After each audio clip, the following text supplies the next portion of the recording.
Good morning, February 25th. We've had another great week. We got the other rafters on this side of the roof, not quite finished yet. We've been doing mostly details, so we don't show a lot of changes really this week, but some people have been asking more about this wall and how we're going to bury it. You can see here that the earth level is almost up to the top of the wall here. When we backfill it, we'll come just underneath that window, and people are asking about the support. Well, let's look at that. You see this footing that we have down here? This is the concrete footing right here that comes along here, a couple of rebars up all the way along, and then there's a couple of holes in the wall there. We have to put a couple more holes, and what will happen is this wall will come along here and it'll retain all of this earth that we backfill against the house, and we'll have this really nice retaining wall here that we'll do in stone, and it'll go across and attach to the house there. So it creates a really strong point because those holes are exposed, so that inside those holes, I don't know if you can see it, but inside those holes is a steel rebar, and we will tie in with hooks just like those hooks sticking out of the wall down there, that will hook into the concrete on this side and create this wall here. And then there in the middle, where you see the other rebar coming out there, that's for the dead man. So each side has a dead man, which is a concrete, like a support that you build, a big concrete wedge that goes down into the earth. There's steel coming out above. You see it's bent upward right now just because we were working there, but we'll bend that down, and then the steel hooks, and then there's steel in the ground too. You can't see them because we've covered it while we were doing that plaster, but we pull all that out. We build a dead man on this side and a dead man on the one on the other side equal to this one, and then 3 across the back. And even on the back, this wall here, even though it's filled, this wall will be filled the most. You can see the roof level is almost at the earth level here. And what will happen here at the back, you can probably see there the top of the wall that is the laundry room wall.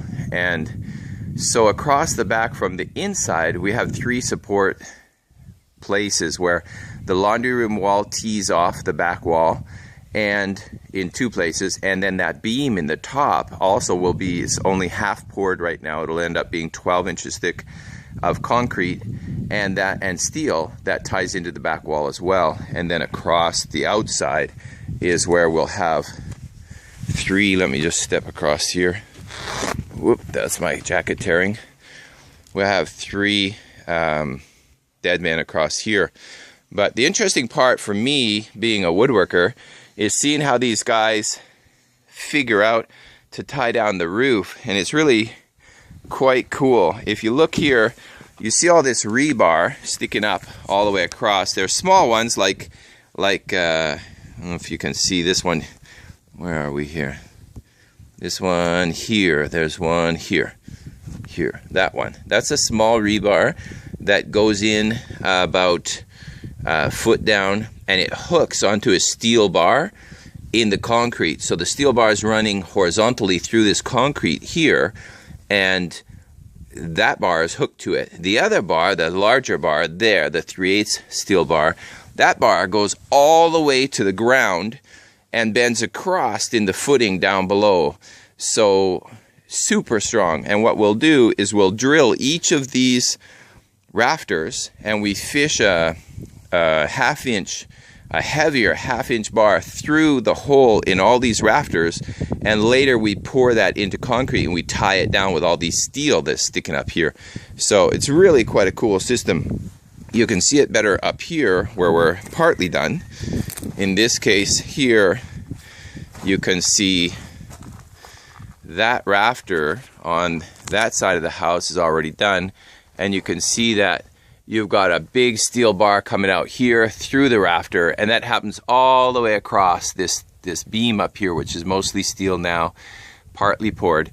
And this will all become concrete. We'll pour this concrete all the way here, and each of these ceiling rafters will be encased in concrete and pinned through the concrete with all this steel. So that's super strong. And you can see if we come down this side, you will see we've finished some plaster work on this wall already and plastered that top rafter in there a bit. You can see here that we have the steel coming through the concrete there, and we're going to finish this beam off with another piece of concrete on the outside, and then this goes across.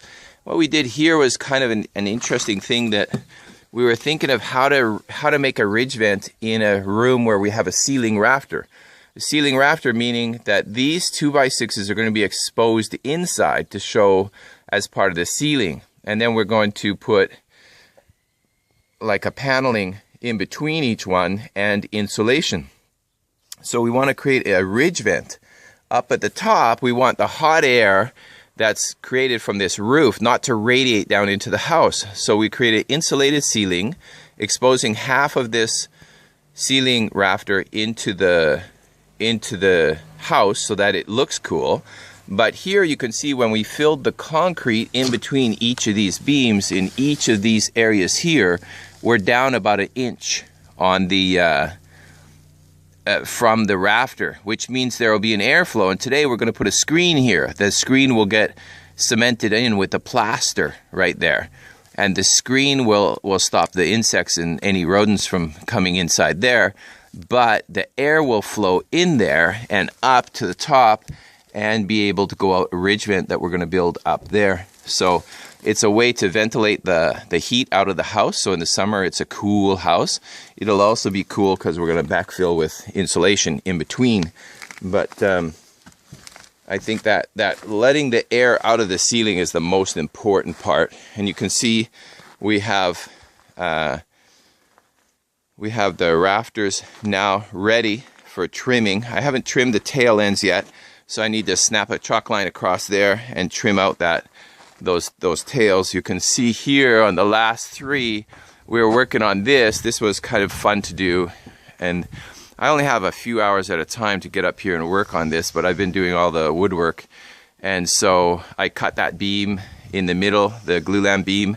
Vartan was here and was supervising me, making sure I'm doing well. And we put these 3 rafters up here out to the concrete beam out there. And we came back, but this, let me see if I can get you a shot of this so that you don't get the sun. Here you can see the tail of those first 3. They're too close together, so I had to cut them before I fastened them in place.